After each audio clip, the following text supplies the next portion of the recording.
Lamɛnbagaw Mali kunnafoni lajɛbagaw an b'aw fo dante foli min na bi an b'aw ka émission mandi sanfɛ n'o ye baro kɛnɛ ye baro kɛnɛ ye émission ye min labɛnnen don Mali kunnafoni fɛ walasa k'aw ladɔnniya aw ka artistes ka vie kan an'u ka carrière musicale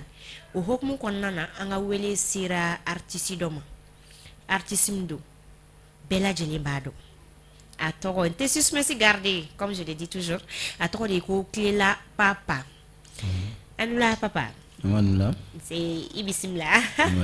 tu sais qui présenter Anna Fiabaroma ouais ne de Ousmane Dembélé do comme Clela Papa ni chaîne foi ka bo sika so 3e région awo Ousmane Dembélé dit Clela Papa Ousmane Dembélé bora Johnny la ne bora Basoma Dembélé la ani Maram Dembélé ah ouais Dembélé OK Ousmane Dembélé a tɔgɔ yɛrɛ de ko Ousmane Dembélé dit Clela Papa Clela Papa il nana musique la cogo di ou bien i somɔgɔw de tun ye musicien ye ouais bon ne ka musique ko ye dakan de no tɛ ne fa tɛ dɔnkilidala ye n ba tɛ dɔnkilidala ye mais ne mamuso tun bɛ cicakara fo cicara bon miyango b'a dɔn sinafɔw b'a dɔn u b'a fɔ cikɛlaw nɔfɛ quoi awɔ OK Papa e ko dɔnkilidala tun t'a ka famille na e de kɛra mɔgɔ fɔlɔ ye min b'a daminɛ donc fɛn min bɛ fɔ parce que genre je vais dire que o ye laada ye quoi parce que région sɛnɛkɛlaw fɛ sɛnɛfɔw fɛ aw ka coutume na ni sɛnɛ bɛ kɛ il faut un instrument de walasa min bɛ se ka aw la motiver o tɛ tiɲɛ à part ça mɔgɔ si ma dɔnkili da aw fɛ façon tu chantes là non mɔgɔ si ma dɔnkili da Papa n bɛ fɛ k'a fɔ Papa i tunnen don scène kan dɔn depuis dɔnkili in bɔra la i dɔnna ni musique min ye a titre yɛrɛ bɔra n kɔnɔ fɛn cɛbalangolo tɛ muso valeur dɔn depuis o bɔ an m'a ye Papa tunna dɔɔni dɔrɔn sur scène i bɛ se ka jumɛn de fɔ an ye o la non ma tunu a bɛ se ka kɛ e ni ne tɛ bɛn de sinon joni ye sɔndaw la bicɛw de ye sɔndaw la o kɔfɛ o bɔra bon n ye top caman kɛ n'o ye bon mɔgɔ min bɛ top suit ka caya bon a bɛ dépend e ka heure bɛ bɛɛ ka sɔrɔ tɛmɛna quoi mais Papa style ko ninnu dun parce que an yi dɔn avec style voilà genre bon comme ne kɛra farafin i bɛ jija i bɛ dɔ k'a bɛɛ la quoi ne farafin de ye OK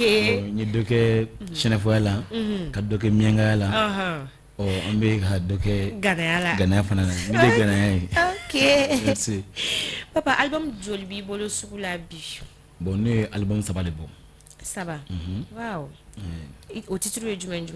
bon n ka album fɔlɔ de ye cɛbalangolo ye bon filanan de ye bimaw ye bimaw yo an ka ɲɔgɔn dɛmɛ bɛnko la fɔlɔ mɔgɔw tun bɛ sigi ka denmisɛnninw kalan n'i taara bamanan kɔnɔ bamanandenw tun bɛ sigi ka denmisɛnninw kalan a daminɛ na i k'a da yanni ka taa sabanan na bimaw yo k'an ka ɲɔgɔn dɛmɛ wa ko bɛnko la fɔlɔ mɔgɔw tun bɛ sigi ka denmisɛnninw kalan wa ko bɛnko la n'i taara bamanan kɔnɔ bamanandenw tun bɛ sigi fɔlɔ bamanandenw tun bɛ sigi ka denmisɛnninw kalan wa ko bɛnko la n'i taara sɛnɛfɔw fɛ yen sɛnɛfɔdenw tun bɛ sigi fɔlɔ sɛnɛfɔw tun bɛ sigi ka balimadenw kalan wa ko bɛn ka di miyankaw ta kɛ i fɔ bimaw yo a taara sɛnɛfɔdenw a fɔ i taara miyankadenw sɔrɔ a fɔ n'i taara miyankaw fɛ yen miyankalakaw tun bɛ sigi fɔlɔ miyankadenw tun bɛ sigi ka balimadenw kalan wa ko bɛn ka di merci banna e bɛ se ka sɛnɛfɔw tɔgɔ fɔ cogo di k'e tɛ miyankaw dɔn mais i bɛ to k'a daminɛ kɛ i b'a daminɛ miyankaw la ka i bɛ se ka n'a ye diya i bɛ sɛnɛfɔw kɛ deuxième ye n'a ye diya i bɛ ganaw kɛ deuxième ye ça i yɛrɛ de b'o lajɛ o tɛ wa bon miyankaw ka ko ye ne ye ne bɛ siran miyanka ni mali tɛ diɲɛ ko ma n'u ma miɲɛ kan ne ko i ka troisième titre ye jumɛn ye dɛ bon o de ye la paix parce que e bɛ ka min fɔ miyankaw la paix la paix ça c'est bienvenu hein parce que sisan kɔni an mako b'o de la la paix in na sisan n bɛ fɛ ka dɔn Papa depuis i ye musique donna dɔnkilida la i ye art yɛrɛ daminɛ e ye avantage jumɛnw de sɔrɔ la ani e ye gɛlɛya jumɛnw de sɔrɔ art yɛrɛ kɔnɔna na bon n ye gɛlɛya min sɔrɔ a kɔnɔna na bon o ye n yɛrɛ ka faso fan fɛ dɔɔnin Clela parce que baara in filɛ nin ye a ma nɔgɔ bon ne yɛrɛ nana Bamakɔ n ma na musique kalan kama ne nana baarakɛdenya de kama cogo di ta wa comme gardien n ye gardien kɛ n ye sabara dilan kɛ n ye kɔfili fana kɛ bon o de kɔnɔna na bon ala ka hinɛ Alifa Jakite la Basamba o de tun bɛ kɔfili kɛ yɔrɔ min na Banangabugu la olu tun bɛ rap de kɛ musique yɛrɛ kanu dɔrɔn ne la yɔrɔ la kosɛbɛ sinon c'est vrai n bɔra faso la mais n ma na musique kɛ ma Bamakɔ baara de ye n sama ka se yan i nana k'i bɛna baara kɛ n bɛna taa ɲini i bɛna baara kɛ ka taa musokɔrɔba ni cɛkɔrɔba bɔ tɔɔrɔ la awɔ ça c'est bien métier bi la jusque là i yɛrɛ bɛ se ka centre ba dɔ dayɛlɛ ka déjà i bɛ caman dɔn samara kala ni coiffure la ni baaraba de métier ba de b'i bolo ni c'est vrai ka fara i ka dɔnkilida kan maintenant i ye gɛlɛya jumɛnw de sɔrɔ sisan bon baara tɛ se ka ɲɛ n'i ma gɛlɛya sɔrɔ kɔnɔna na quoi parce que gɛlɛya min tun bɛ fɔlɔ-fɔlɔ o de ye fɔlikɛminɛn ko ye ne tun ka minɛn sɔrɔ n yɛrɛ tɔgɔ la bon i bɛ taa minɛn louer kuma dɔ la i mako bɛ appareil mun na i t'o sɔrɔ o bɛ minɛn ta ka d'i ma min tɛ dusu suma wala i ni minɛntigiw bɛ se ka kɛlɛ ani i ni musicien ni ɲɔgɔn cɛ yɔrɔ n'i ma dɔn kosɛbɛ ten kuma dɔ la baara kɔnɔna na i bɛ dɔw wele o bɛ gɛlɛya sɔrɔ o fana kɔnɔna na mais ni sɔrɔ nana se niveau dɔ ma a bɛ ɲɔgɔn faamuya n tɛ ma gɛlɛya wɛrɛ sɔrɔ a kɔnɔna tuguni ok mais bi bi in na i ka minɛ i ka n ka minɛ ye n ta ye i ka minɛ i ta ye n yɛrɛ ye n yɛrɛ ta ye fana i yɛrɛ ye yɛrɛ ta ye fana wayi bravo sisan kɔni somɔgɔw b'a fɔ ko papa filɛ nin ye dɛ tilelakaw bɛɛ ɲɛ b'i la dɛ papa sisan comme on le dit toujours est-ce que papa lasɔrɔli ka nɔgɔ ka taa sumu ninnu na mɔgɔw fɛ wa ne lasɔrɔli ka fɔli la awɔ parce que ne bɛ fɔli qualité 3 de kɛ qualité 3 n bɛ miɲanga fɔli kɛ ye awɔ i bɛ se o la n bɛ se o la n bɛ se sɛnɛfɔ fɔli la parce que miɲangaw ka fɔli ani sɛnɛfɔ ka balani kelen tɛ awɔ ne b'a sɔrɔ i bɛ bala min ɲɔgɔn na kɛ ne b'o kɛ bon dabara bɛ bala min fana kɛ ne b'o kɛ i b'o kɛ n bɛ orchestre kɛ komi Aliya b'a kɛ cogo min ne ni Aliya ye kalan kɛ maa kelen bolo ne ye sɛnɛfɔ dɔnkili ta ka da n'o tɛ ne yɛrɛ ka spécial orchestre de i ka spécial orchestre ne ni Aliya ye jo kɛ depuis en 2004 depuis 2004 ne ka album fɔlɔ bɔra o kɔnɔna de fana an bɛɛ bɔra ɲɔgɔn fɛ aw bɛɛ bɔra ɲɔgɔn fɛ i t'a mɛn n b'a fɔ ko New York ni kelen bɛ cɛw bɔ ɲɔgɔn na cɛbalangolo tɛ muso valiya dɔn Aliyu o ye Aliyu ye Aliya ye quoi Aliya Kulubali ne quoi o kama ale fana tora jarabidonda la ten parce que ne ko a bɛ muso valiya dɔn min kɛ dɔrɔn ale fana sera ka ɲɛsi ten mais kuma la n bɛ musow clash depuis ko a ma dɔnkili la k'a bɛ muso valiya dɔn ale fana sina ka to la ten tɔ ka to jarabidonda la ten ka sɔrɔ ne m'o fɔ a ye e m'o fɔ a ye ok donc i bɛ miɲanga fɔli kɛ ka sɛnɛfɔ fɔli kɛ ka orchestre kɛ cɛ non papa i ma nɔgɔn ye ne yɛrɛ ka spécial ye orchestre de ye mais ni sɛnɛfɔw y'i ta u b'a fɔ k'an mako bɛ balani la bon n'i ye orchestre kalan ka dɔn musique tɛ gɛlɛya i bolo kosɛbɛ quoi parce que ni orchestre kalan o instrument ka ca bon balan dun caman bɛ olu ye saraba kelenw de ye o tɛ accordé bon n'i ye baara kɛ ni orchestre i b'a sɔrɔ komi olu bɛ accordé i b'i ta ni bila dɔn i kan ka taa bi yɔrɔ min i b'o dɔn bala bɛ nɔgɔya i ma quoi papa coronavirus nana ka na an ka kow bɛɛ nɔɔni ɲɔgɔn na tiɲɛ don ni 2020 in kɔnɔna na a ye gɛlɛya jumɛnw de lase e ma en tant que artiste i ka baara kɔnɔna na bon n bɛ se k'a fɔ komi an bɛ baara min na kanubagaw bɛ yen bon baara mana kɛ cogo cogo i bɛ se ka gɛlɛya sɔrɔ mais ni i ka faniw bɛ yen komi a ka baara tɛ tagabɔ kelen a dɔw bɛ yen u bɛ jɔni ye a mana gɛlɛya cogo cogo i bɛ ka gɛrɛsɛgɛ sɔrɔ olu bolo quoi bon n bɛ se k'a fɔ n ma gɛlɛyaba sɔrɔ kɔnɔna na ka sababu kɛ kanubagaw ye quoi maintenant ni an bɛ fɛ ka ni Ala nana n'a ka naw ye sisan ka se kɛ papa ye papa ka fɛn caman wɛrɛ sɔrɔ ka wari caman wɛrɛ sɔrɔ ka fara min b'a kunna a ka projet ye jumɛnw ye hakilina ye jumɛn ye dans l'avenir bon ne ka hakilina ye min ye ka foroba sɛnɛ foro cikɛ awɔ Bakari Togo la awɔ ka foro cikɛ de ka di ne ye kosɛbɛ cikɛ de ka di ye i bɛ se ci la n bɛ se ci la ka foroba sɛnɛ ka yiriw turu lemuruba ni namasa ni fɛnw komi i b'a dɔn k'a fɔ ne ye sɛnɛfɔ ye wala ne bɛ miɲanga fɛn fɛn tigɛ ta n ka foro la bolotigɛli b'a yɛrɛ n bɛ min f'i ye sɛnɛfɔ ma deli ka miɲanga dan sɛnɛ la n ko an tɛ fɛn wɛrɛ dɔn o ka sɛnɛ kɛ ka wari sɔrɔ kɔɔri la k'o dun sisan ni ko wɛrɛw nana k'o la sɛnɛfɔw de bɛ ninnu kɛ sɛnɛfɔ tɛ sɔn sɛnɛ ma musow de bɛ baara kɛ sɛnɛfɔw fɛ yen i m'a faamuya papa kana to chaque fois mianga dongli daban papa ndu suka suma fanti komina jomani klishule minisamu fanti konana fanti komina wa jomani klishule zamu fanti konana jistro kona shi churume umina pinyunyare mini jistro kona shi churumo umina pinyunyare tanya wa toro nya wono ne banyi kleche ni klewa ni nyate mina misi puni sheri fapi jorinyine wa kume eyo jorinyine wa kume wa muwijo musi wa wilowo tanya wa toro nya wono misi mu sheri fapi mabe fabie voilà biketane depuis ala chaque fois da uye mianga ka jodi bon niti isosola mais fengelembe musoka di mianga yi ebo kalama mianga mina ronu fum antaje mianga bora mianga dugula kana festival la Bamako ya we Bamako musomanu de ken flaka mianga ka wari mine ka kila ka bankanuma bo mianga yake dongli ko duguba muso de kelenge mianga dona ya bashite mianga donga wari mine kadu kakla ka bakanu ma bashite ya me ko mianga ko duguba muso de ko kelenge mianga dona ya ka mianga donga wari mine kadu kakla ka bakanu ma ko bashite boni mianga ko bashite kokola obu sebele de parce que ulu be ulu mara de ke muso mine fray ulu filene ale be kasa sama nundi papa ulu mianga ulu no so ka son so ba ikolashi ni ulu no so ka parce que mianga ka muso mine fray de ulu no mara no kanada ikolashi de no go bashite ire yini merci aya merci papa ami domina ko bi comme yere imena ar konana mali musique ko chukum bi am saka fo amano artiste wera ni ñonga chala parce que on est be sama on fait fanu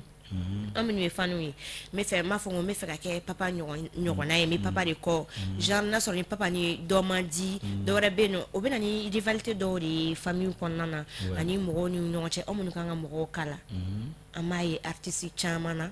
bon et hakle jume mali rivalité artiste ka rivalité la bon ne ko bolo lu ñonga fam malade. Okay. Sinon, Netflix ni allé musique d'amine depuis en 2000. On y budget ça moi. Ani calendrier d'amine was sur ma question bon. Ayo Robert me fo Robert me moyambu me banga bula mais ni basama le kumbe. Mais ani sumu signyon fait en 2001. Quand me ko tanyon fait 2001. Bon ala yake ne ani album bo mo ko na kan do alenyi. Parce que ne ka chine fo dungli che balangolo te muso va do me top ke kachaya wow wala kum te weli